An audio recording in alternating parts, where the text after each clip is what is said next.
Today's episode of Gold Star Stories is personal, powerful, and painfully familiar to many of us in this community. I'm speaking with Shannon Duffy, a Gold Star sibling, veteran, and advocate about her brother, Sergeant Shane Duffy. Shane was a soldier, yes, but he was also the family goofball, a sports lover with a nerdy streak, and the kind of big brother who made you feel seen just by being in the room. Shannon was only 18 when she got the knock on the door, the day of her senior prom. In the days that followed, her world shifted forever. And yet, in the heartbreak, she brings us moments of humor, warmth, and resilience that reflect exactly who Shane was. This episode isn't about sacrifice, it's about the kind of person who opens the door for a classmate every morning without expecting recognition.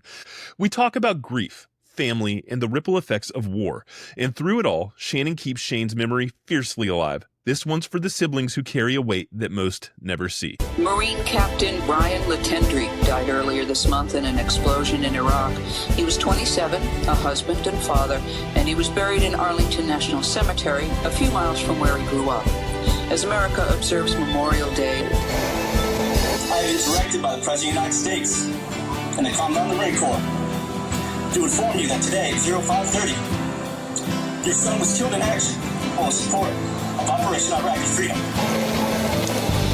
not very many of us can accomplish our goals or our dreams, and he always knew where he wanted to go, and he did it. A Gold Star family is one who has lost a loved one serving in the United States military. It's a distinction no family ever seeks, a bond shared through sacrifice, remembrance, and profound loss. I'm Nick Letendre, and I've been a Gold Star sibling for over 18 years. In those 18 years, I've learned that while ceremonies fade, medals are stored away, and life continues, the story doesn't end for the families left behind. This podcast is dedicated to remembering those who gave everything for their country and to telling the lesser-known stories, the quiet, powerful journeys of grief, strength, resilience, and hope that follows after the flags are folded and the crowds disperse. These are Gold Star Stories. Let's get started on it, and tell me a little bit about your brother.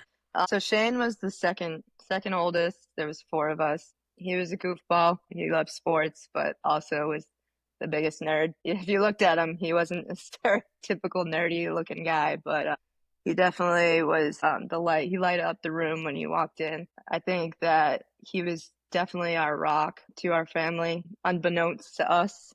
I find that very similar to a lot of other Gold Star families when you get to chat with them, and I find that very comforting in a sense. But other than that, yeah, he just loved to make people laugh. Super easygoing, chill guy, respectful, loved his community, loved his family, was definitely proud to be Irish American for sure. He had a bunch of tattoos. He loved those as well. But other than that, yeah, he's pretty much just a goofy kid. You said he was the second oldest of four? Yep. Yeah. So where do you fall in line there? I'm the baby. Yeah. You're the baby. I'm the same too. My brother was the oldest too. So what's the age difference between the two of you? About 4 years. 4 Okay, years, so 4.5 years. Yeah. Still a close enough distance that you probably were pretty close to each other. Yeah. We all had unique relationships with him. Obviously, I think it's I also figured this out as after his passing. It's siblings each have their own unique relationship with each sibling. He was definitely my big brother. I didn't party with him. I didn't hang out with him. I thought it was fun when he would be like, "Hey, come play baseball with me and my friends." But that was a rare occasion here and there. Now, my sister and him were Irish twins, so they were very close. They literally did everything together. He dated her friends, you know what I mean? And kind of the same with my older brother, they were brothers and they went to high school together and very much close and hung out and did that. So in my perspective, it was like I was 18 when he was killed. So I was getting to that age where he was like, all right, now you can come with me to a party, or you know what I mean? Do that stuff. So unfortunately, I didn't get to do a lot of that stuff with him, but I'm very grateful for having the big brother relationship that I did with him, because I say it to this day, forever I will, is that I think he definitely molded me to the person I am.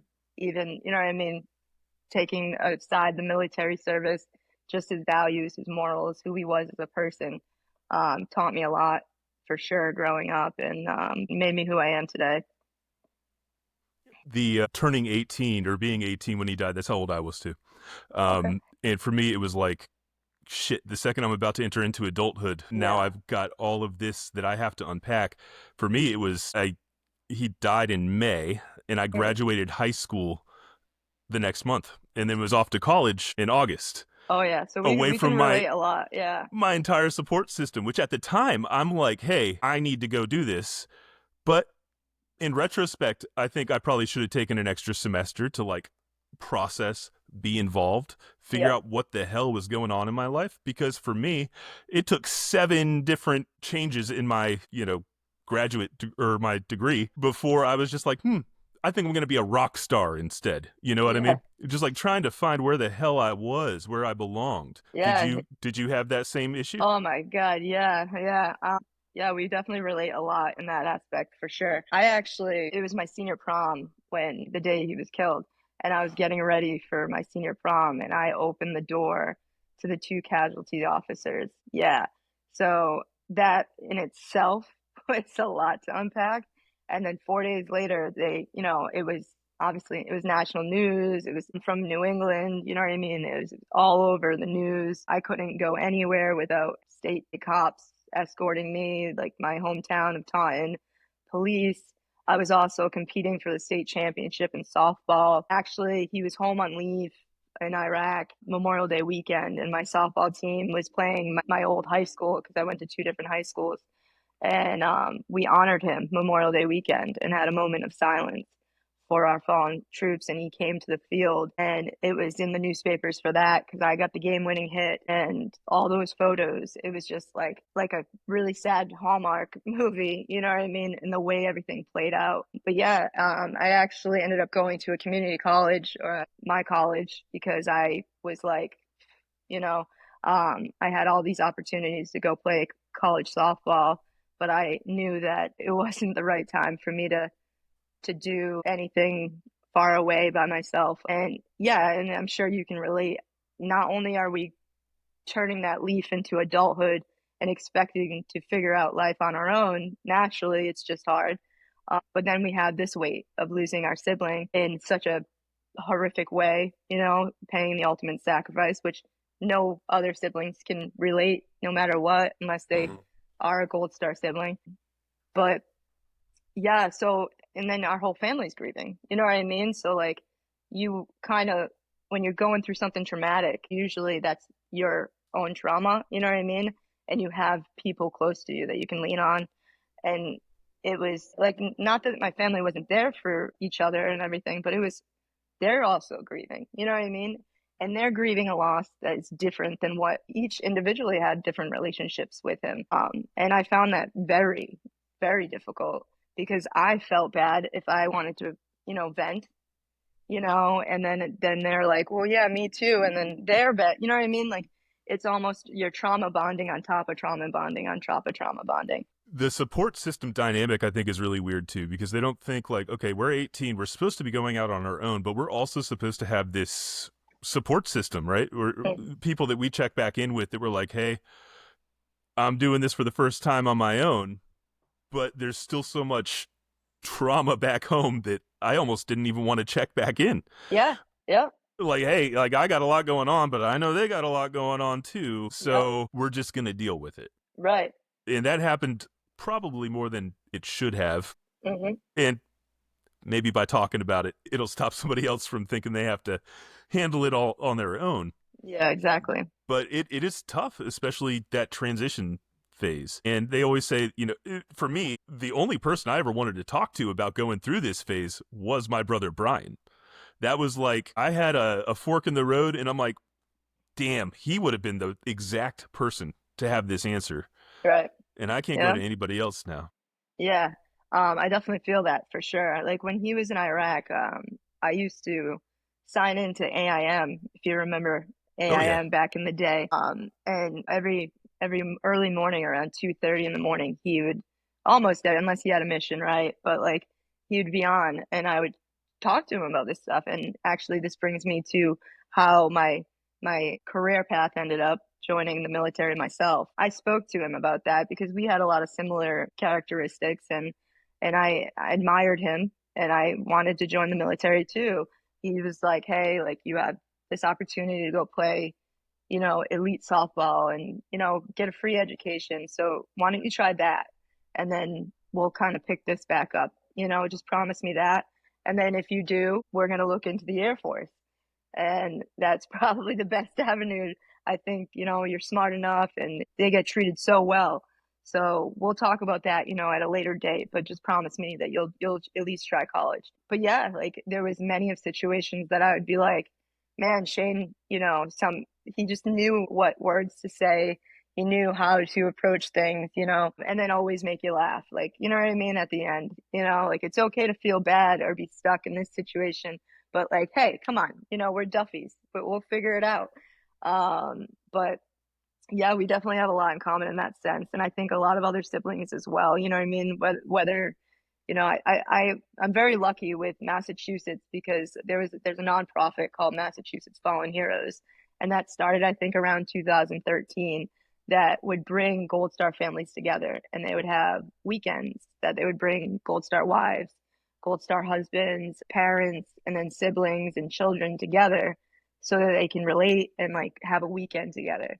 And I say this always, if it wasn't for Mass Fallen Heroes, I wouldn't have had that opportunity to speak to other Gold Star siblings and Gold Star families and be like, wow, it's amazing how much we have in common and you can relate. Before I started going to therapy, that was my therapy. You know what I mean? And I've traveled the country, I'm living here in North Carolina and I randomly somehow run into other Gold Star families, which is very rare. We're hard to find. And I just wish they had something like that in every state because if it wasn't for that organization, I don't think I would have understood this grieving process. You know what I mean? It sounds like, have you gotten involved with TAPS at all? Yeah, it's like a mini TAPS. Yeah, that's Yeah, what it and sounded like to yeah, me. it's like a mini TAPS for Massachusetts. I've definitely been involved in a lot of TAPS events and stuff. They're an awesome organization, very caring. They always know they reach out every year. But with Massachusetts Fallen Heroes, it was like such a smaller community. You know what I mean? Like it was easier to communicate with these siblings, and we were only maybe max 3 hour drive because it's such a small area. So that's why I really love that. But yeah, I've met many of other Gold Star families through the TAPS organization as well. All right, so let's go a little bit back to you getting the knock on the door. You said you were getting ready for prom. Can you take me back to that and tell me the story of how you got the news? Yeah, so I was looking for earrings to match my dress, and my mom was in her room watching TV, and I was kind of just running around the house. I think it was in the morning time. My dad was he's a retired firefighter. He was at this fire station at the time. My sister was working at the mall, and my brother was living in Providence, Rhode Island. And I saw like we lived down a long dirt road in the middle of the woods. You know what I mean? Like whenever anybody pulls up, we know who's coming. You know what I mean? And all of a sudden, I saw like a small sedan with a blue plate, a government plate, and I was like, "Who is that?" And immediately, I think about my dad. Like I thought something had happened to him. Um, and then I see a military vehicle behind, and they went to the side door, and I'm kind of hiding because I'm a kid. I was nervous, and I'm like, Mom, there's people coming at the door, and then I saw their uniforms, and my uncle was a Vietnam veteran that was unfortunately disabled from Agent Orange and is an American hero in his own right. My mom knew like immediately. She said, "Don't open the door. Don't open the door." And she started panicking. She wouldn't come down the stairs. And I was like, I have to open the door, and I opened it. So at the time, my sister-in-law had the two casualty officers at her house in North Providence, but they couldn't tell us anything. They literally had to sit there until my dad got escorted to the house so that everybody was told in a like organized fashion at the same time. Yeah, so That we doesn't that that just that sits so weird with me. So you It were just was sitting there 45 minutes to an hour 45 minutes, with two soldiers. essentially knowing what they're probably going to tell you, Yep. and they can't. That okay? Sorry. It was awful. Yeah. And so my dad, he gets escorted from the fire station, the fire trucks and the police officers, and then the state troopers went to the mall to pick up my sister. I had to call my oldest brother Kevin. That was still to this day, um, excuse me, very hard phone call because he didn't have a car. So um, just being like, we didn't, we knew, but we didn't know. You know what I mean? Like we were like, you need to get home as soon as possible. Um, and finally, like we all were there, and yeah, I'll just that like those memories just started coming back to me within the last few years because like when you go through trauma like that, you kind of suppress a lot of stuff. But that was probably one of the hardest things to do at 18 years old, just to open the doors. And then I went through like this guilt thing, like if I didn't open, like you go through all these crazy thoughts, right? Like that are so unrealistic. Like no matter what, it was going to happen. You know what I mean? Like, but it was very hard. I did end up going to prom because he was like I didn't know if I wanted to go at first. Like I was like, oh, I'm in the state championship. I have other things to worry about, like I wanted to win this title, and I was like, maybe I'll just chill and like relax. It's a day off from softball. My brother didn't go to his senior prom, so he was like, no, you gotta go. Come on, like just make sure you go. So I ended up going, and my date was an absolute champ. He's still one of my closest friends to this day. I can't Um, imagine. like I mean, for him, like we talk about it a lot. Like I'm like, thank you for. He could have been like, no way, you know what I mean? Like, and he was as an eight. That is a heavy thing for an 18-year-old kid to be able to Yeah, yeah, successfully accompany somebody during that. yeah. So props to him. Yeah, yeah. His family. He was raised very, very well. But yeah, we ended up going, and despite it all, I mean, I'll never forget walking into prom, and like, it was almost like the music stopped. They were like, because at this time, that point, it's on the news. Everybody knows. So I'll just never forget, like walking in and everybody being like, "Oh my God, Shannon Duffy's here!" Like she actually came, and man, like that community, I give them props. My hometown and all my friends from high school, like even 17 years later, um, and I recognize how much that's traumatic for these 18-year-olds that are, just trying to have this is an important event in their life, and it's a milestone, and just how awesome they were and just supportive, and still to this day everything that they do, and they remember Shane and they remember those days after Shane, and it just means a lot.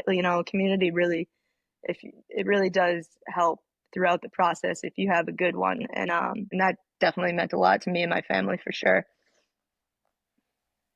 That is incredible to me that you were able to still pull it together and get to prom. Yeah, yeah. I don't know where the resilience came, but it obviously was in our blood, like, something with us. And I would, like I say, like Shane definitely instilled a lot of that in me, but I'm glad I went, you know what I mean? Like, and I remember coming back after prom and just the house filled with people, just, making sure everybody was all right.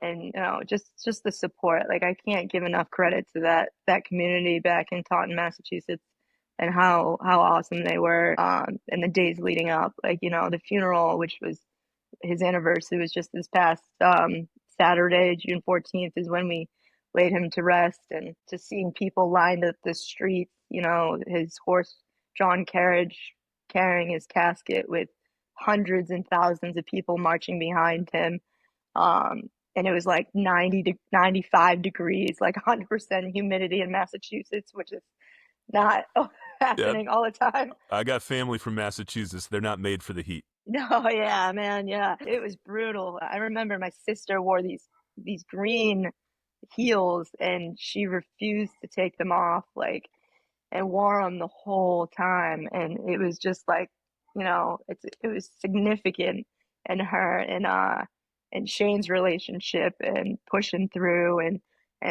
yeah, there's like so many little things that, you remember throughout the years and you're like, wow, like that's pretty cool. Um, but yeah. So, can you tell me a little bit about how he died? Yeah.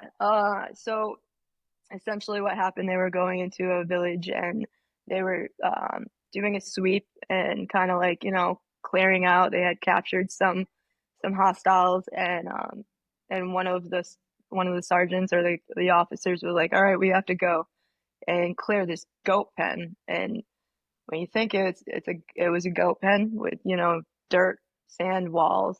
And Shane was like, all right, me and, specialist Emmerd will go and do a quick sweep of it. And Emmerd jumped over the wall and then Shane was starting to jump over the wall and he heard some gunfire and had already gotten over. And apparently they had dug like a tunnel in like the goats like little like sleeping area and they were hiding under there and they had like tunnels underneath the village and there was God knows how many that were just popping up left and right.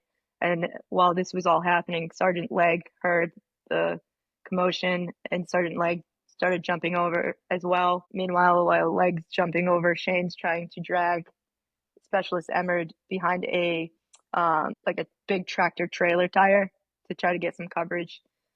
At that point, Emmerd unfortunately was, already deceased, and but Shane didn't realize, and he kind of jumped on top of him. But at that time, they were throwing small hand grenades, and just kind of they got bombarded. Leg had been able to get a couple of shots off and stuff. And meanwhile, while this is all happening, their whole team and they're trying to figure out what to do.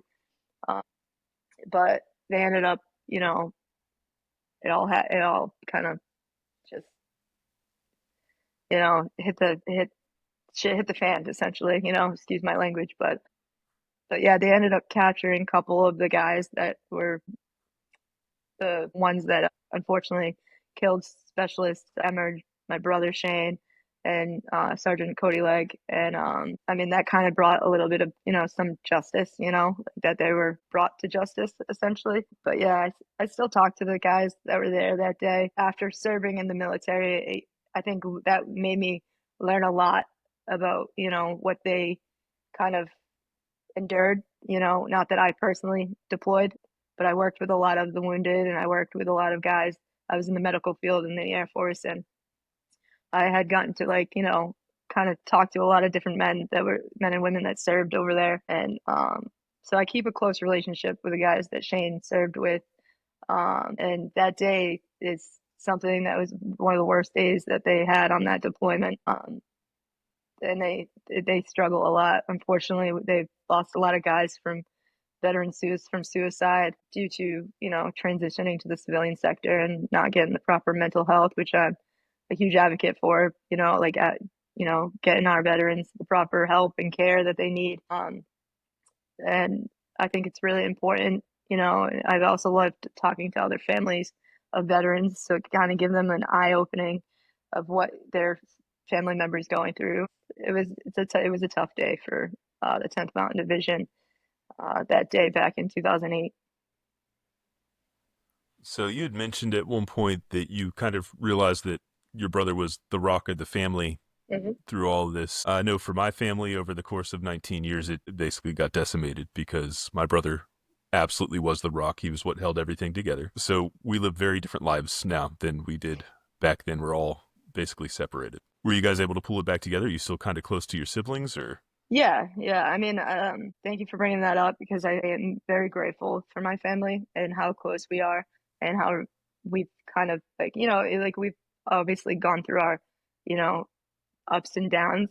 Grief is different for everybody, and the way we all handle grief very differently. And sometimes we might not agree with the way some people are, grieving, but you got to let them go through that roller coaster and figure it out on their own. You can't fix them because you're trying to not fix yourself, but you're trying to, cope with what you're going through as well. And that is one thing that I've noticed over the past 17 years. Breaks my heart when I hear from Gold Star families that don't get to see, the children of the fallen, or, are not close with their siblings anymore, and their families kind of like, broken. I will say it's not the same. You know what I mean? Like, I don't think in any situation, no family will be the same after something like that. But I do realize how grateful we should all be for how much we've overcome, and we still keep in contact, and we still, keep his memory alive and get together and all that. And that's very meaningful to me. So that is something that is a silver lining throughout this whole process, because a lot of Gold Star families, like your own, it's not the same. You know what I mean? Like, they don't end up sticking together and stuff. That's something that I always like think about a lot. So how do you guys keep that memory alive moving forward for like the future generation? Yeah, so Shane has a daughter that was eight Okay. months old when he was killed. So she's about, actually, ironically, she was born on 9/11 in 2007. And so she's about to be 18 in September. And then my sister has two kids, a boy and a girl, who's 13 and 11. And then my brother Kevin has two boys. Um, and they we, like I said, we all get together. They know Uncle Shane. Mackenzie is just absolutely phenomenal, remembering her dad, even being 8 months old. Like, his best friends tell Mackenzie stories. Like, we share as many stories as we can with Mackenzie, with Shane, which is my nephew, my sister's son, and Fallon, and Magnus, and Kiavin. So we do our best to make sure his memory and who he was as a person stays alive, and not just, Sergeant Shane Duffy, like, oh, my uncle Sergeant Shane Duffy, but Shane. I think a lot of civilians look at us and they see just the rank and the name, and they don't realize beyond that they were human beings. They were our brothers, our sisters, you know what I mean? Like, our husbands, our wives, our dads, our moms, you know, had a personality, you know what I mean? Were their own individual people beyond that name and the rank, you know what I mean? And we love to make sure that we express that to those kids, and make sure that for their kids and their future generations, that this is not only passed down, that your uncle was an American hero and paid the ultimate sacrifice, but he was your funny uncle, and he would have been, you know what I mean, the Mm-hmm. goofball and the loving dad and the loving uncle, and I think that's very important to express to the kids, as well. You know what I mean? Beyond just being an army sergeant that paid the ultimate sacrifice.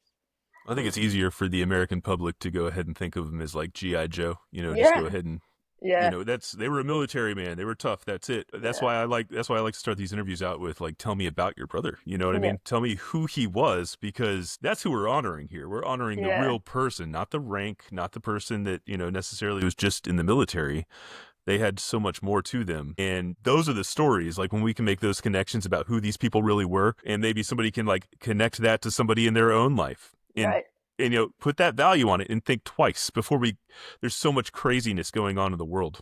Yep, And I don't think as Gold Star families we have to ever necessarily be on a political platform, but I like to say, at the very least, before we make any decisions, we need to think about the repercussions of what this does to the families and yep, everybody else. These are real people that we're sending over there, not numbers. right. Exactly. Like, we want to humanize our fallen. You know what I mean? Like, they were Absolutely. humans. They were our family members. And like, just like what you said, like, I love telling stories.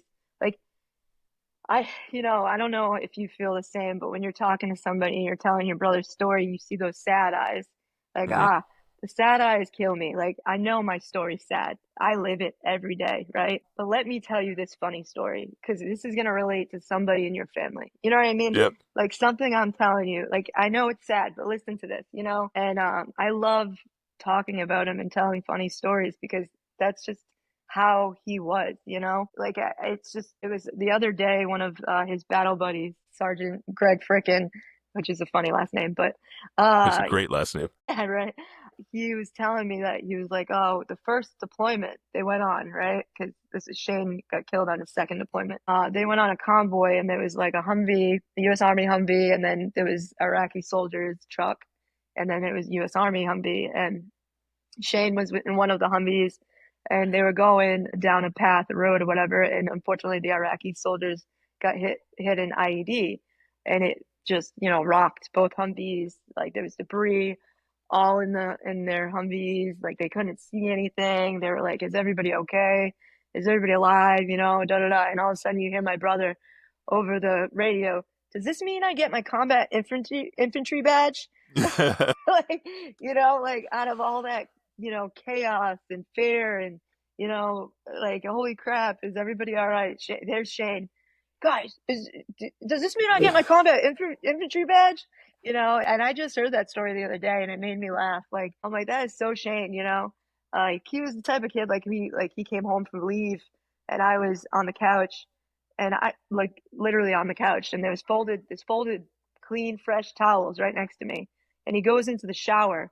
My mom just went grocery shopping, and we weren't rich, so like whenever she went grocery shopping and bought bulk, we had to make this stuff last. And he used a whole bunch of paper towels to dry himself off, and he comes out of the bathroom, the shower, and I'm like, dude, what are you doing?